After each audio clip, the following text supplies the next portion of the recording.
G'day, Joey here. Back to Blues Riffs for Guitar by Mark Michaels. We're up to lick number 51. And while we're on the subject of Mark Michaels, you might recall one or two videos back, I wondered about who Mark Michaels was, what else he'd done, and I looked him up in Amazon and found out he'd done a series of these books, and I found this one and I ordered it. What's it called?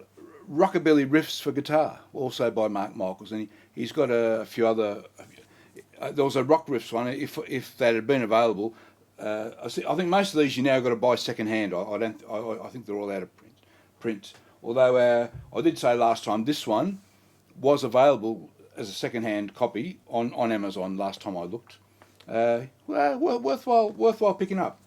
And Rockabilly Riffs. So we'll have a go at that when I finish this. I mean, I've got another 70 riffs to do here, which, as I always say, I'm having a good time going through that. And if anyone's following me with this, I hope you're enjoying it as well. So you would have heard at the start the lick out of the book. So that is the full lick. It goes for what, four or five bars. It goes for about 2.5 bars, and then as is often the case, I've added a little bit at the end. But what you saw at the start, that is the full lick out of the book. So let's have a look at that. We're in the key of A now for the first time. He describes it, Mark Michaels, in the book as a lick reminiscent of B.B. King. So we're still in the Peter Green chapter, but he describes this one as being reminiscent of B.B. King. So that's why I called it that. I can't use the same title every video, can I? So I thought, I'll say in the title that this is reminiscent of B.B. King, but we're still in the Peter Green chapter of the book. So we're in 12/8 time as well in the key of A, and if you can imagine, I'm picturing this as being the start of a 12-bar progression in A, where you play the D7 in the second bar, that sort of pattern. Then you go back to the A, and then back to another 2 bars of A, and then another 2 bars of D7. So that's sort of assumed for this progression. So we start up here, 11th fret. So if you can imagine, we're counting 12/8 times. So we're counting at the very start all those rests. 1, 2, 3, 1, 2, 3, 1, 2, 3, 1, 2. Yeah. So on that very last beat, we got a. Then for the very first one, we've got a. Yeah. So that's the very start there. And then for that one, 2, 3, 1, 2, 3. Rest for 1, 2, 3. Then for the final 3, we got a. Very nice, eh? So once again, for that final beat of 3 in that bar 2. Now I should talk about this. This is the fingering I've come up with, and it does mean having to do a half-step bend with one finger, which I think most of us can manage, yeah. But just a warning though, that you're pulling off from the 8th fret to the 5th fret, G to E. Then you've got to hit this C natural, and then bend it, yeah.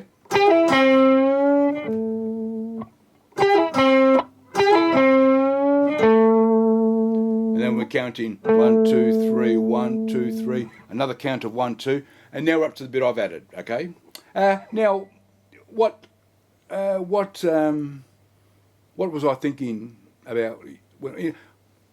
Whenever I add a tiny bit, I want to obviously remain within the key, follow whatever chords I think are coming.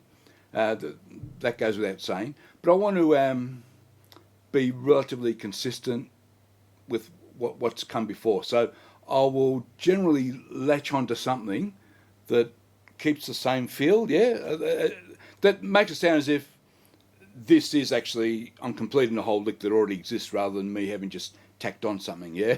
And I know I'm not always successful. I think sometimes I am, other times I'm not. So here, what did I latch onto? I actually do latch onto this, that bend in the C with the one finger. So I'm going to do that, I reckon, at least 2 more times for these remaining bars.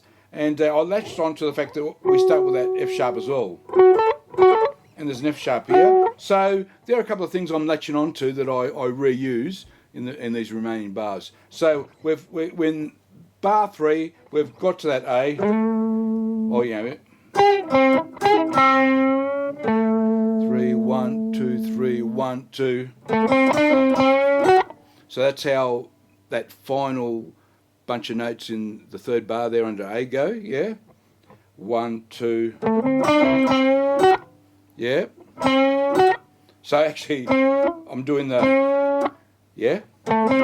That A to C natural, but then bend in, half step bend to the C sharp. And there I'm bringing in that F sharp. And then next bar, let me put it up. We're still playing A.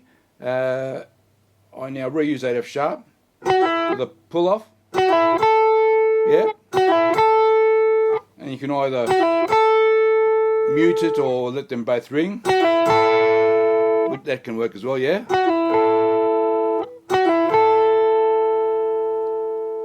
3, 1, 2, 3, 1, 2.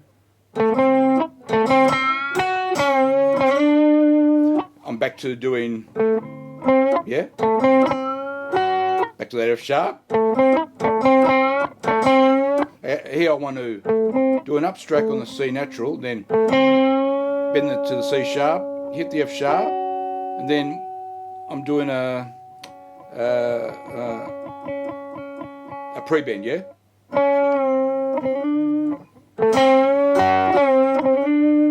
And now we're hitting the D note. We're actually hitting the D note for the first time, even though this is the second time we've gone to the D7, hitting the D note for the first time. And that's, rather, we're hitting the D for the first time on a D7, yeah?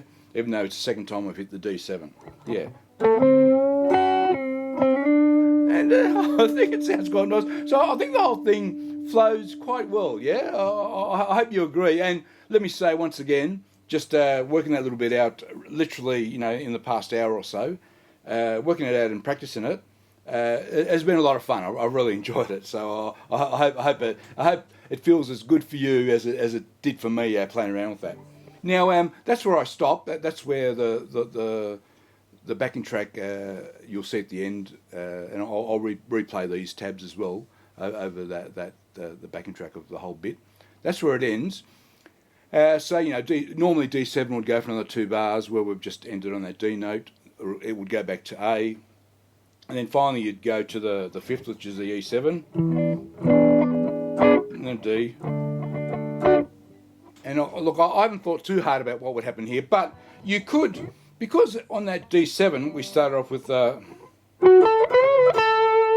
you could do something similar over the E7, so you could,